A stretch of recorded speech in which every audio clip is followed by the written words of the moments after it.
আপনাকে স্বাগতম। দেখছেন ইসরাফিল প্রিন্ট ইউটিউব চ্যানেল। সঙ্গে থাকুন।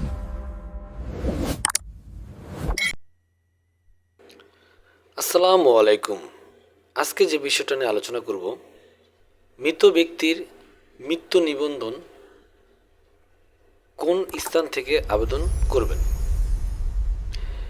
যে ব্যক্তি মারা গিয়েছে তার যেখানে দাফন বা সৎকার হয়েছে সেই স্থানের ইউনিয়ন পরিষদ অথবা পৌরসভা থেকে আপনাকে আবেদনটা করতে হবে।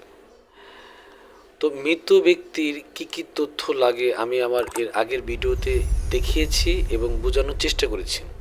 আমি এখানে আজকে শর্টকাটে কিছু বলার চেষ্টা করতেছি। ভিডিওটা সম্পূর্ণ দেখবেন, খুব ইম্পর্ট্যান্ট একটা ভিডিও।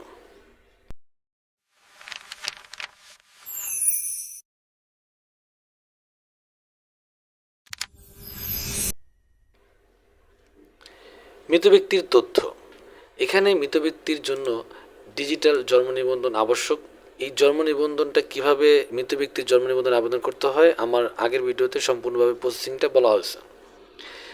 যদি মৃত ব্যক্তির জাতীয় পরিচয়পত্র বা এনআইডি কার্ড নাম্বার থাকে তা দিবেন, এবং হাসপাতাল বা স্থানীয় জনপ্রতিনিধি যেমন মেম্বার বা কাউন্সিলর কর্তৃক প্রদত্ত মৃত্যু সনদ লিখিত দেবে একটা প্রত্যয়নপত্র ওইটা, অথবা কবরস্থান থেকে বা সৎকার স্থল থেকে আপনি কাগজটা দিতে পারেন, সমস্যা নেই, প্রত্যয়নপত্র আর কি। আবেদনকারীর তথ্য, আবেদনকারীর জাতীয় পরিচয়পত্র বা জন্ম সনদ কপি। এখানে দুইটাই লাগে, জাতীয় পরিচয়পত্র এবং জন্ম সনদ দুইটাই দিতে হবে বাধ্যতামূলক আবেদনকারীর ক্ষেত্রে, মানে মৃত্যু নিবন্ধনের ক্ষেত্রে আপনি এগুলো লাগবে। তার আগে আপনি জন্ম নিবন্ধন কীভাবে করবেন সে বিষয়টা নিয়ে আমি আলোচনা কিন্তু অলরেডি করে দিচ্ছি আগের ভিডিওতে। এবং অন্যান্য যে গুরুত্বপূর্ণ বিষয়গুলো সেটা হলো, যদি হাসপাতালে মৃত্যুবরণ না করে তবে স্থানীয় জনপ্রতিনিধি কর্তৃক মৃত্যুর স্থান ও তারিখের প্রত্যয়ন, এটা যদি দেন দিবেন। যদি বাসায় মারা যায় এবং তাকে আপনার পারিবারিক কবরস্থানে দাফন করেন সেক্ষেত্রে আপনি কাগজটা দিতে হবে, সেক্ষেত্রে তার কবরস্থান থেকে আপনার কাগজ দিবে না। এরপর আছে আপনার মৃত্যুর ৪৫ দিন পর আবেদন করা হলে বিলম্বর কারণে দর্শনের কাগজ দিতে হবে, তখন এটা একটু লেট হয়, মানে ৪৫ দিন হলে একটু লেট হয়ে যায়। আপনার ১ বছরের মধ্যে যদি করেন তাহলে ভালো, 1 বছর ওভারটেক করলে আপনার কাগজটা পাইতে দেরি হবে।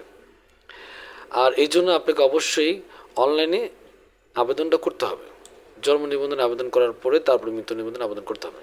তো এখন আমাদের মোট যে বিষয়টা হলো, এখানে আমরা আবেদনটা করব কোথায়, এই আবেদন পদ্ধতিটা নিচে দেওয়া হয়েছে। নিকটস্থ ইউনিয়ন পরিষদ বা পৌরসভা অথবা সিটি কর্পোরেশন কার্যালয়ে গিয়ে আবেদনটা করা যায়। যে ব্যক্তি ভোটার হয়েছে গ্রামে, সে মারা গিয়েছে ঢাকা এবং তার দাফন হয়েছে ঢাকা, তাহলে তার মৃত্যু নিবন্ধনটা কোথায় হবে? যেখানে সে দাফন হয়েছে একজন মৃত ব্যক্তির কোনো স্থায়ী ঠিকানা নাই, তার স্থায়ী ঠিকানা কবরস্থান অথবা সৎকার স্থলে, তাহলে তাকে ওই এলাকায় যে ইউনিয়ন পরিষদ বা পৌরসভা বা সিটি কর্পোরেশন আছে সেখান থেকে আপনি আবেদন করতে পারবেন মৃত্যু নিবন্ধনের জন্য। সেক্ষেত্রে আগে আপনাকে জন্ম নিবন্ধনটা করতে হবে, এবং জন্ম নিবন্ধনটা করার জন্য মৃত ব্যক্তির কী কী কাগজপত্র লাগে, যে কাগজগুলো দেখলে বুঝবে যে মৃত্যু নিবন্ধনের জন্য জন্ম নিবন্ধন আবেদনটা করেছে। আমি এই বিষয়ে পূর্ণাঙ্গ ধারণা এবং পূর্ণাঙ্গ আলোচনা আমার আগের ভিডিওতে করেছি। তো আজকে এই পর্যন্তই, পরবর্তী ভিডিও দেখার জন্য আমন্ত্রণ রেখে আল্লাহ হাফেজ। ভিডিও আপনার উপকারে আসলে কমেন্টস, লাইকস, শেয়ার, সাবস্ক্রাইব করুন। নতুন ভিডিও পেতে বেল আইকন ক্লিক করুন। ধন্যবাদ। পরবর্তী ভিডিও দেখার আমন্ত্রণ রইল।